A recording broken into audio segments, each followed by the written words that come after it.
Okay, we're going to call up the 20 times at the center.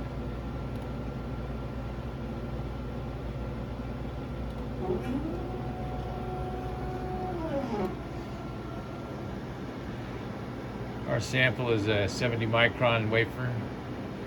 Actually, it's 71.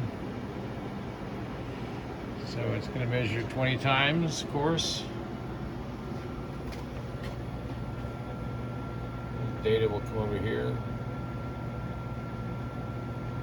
I'll let it make 5 measurements, and then I'll stop the clip. We'll catch up at the end.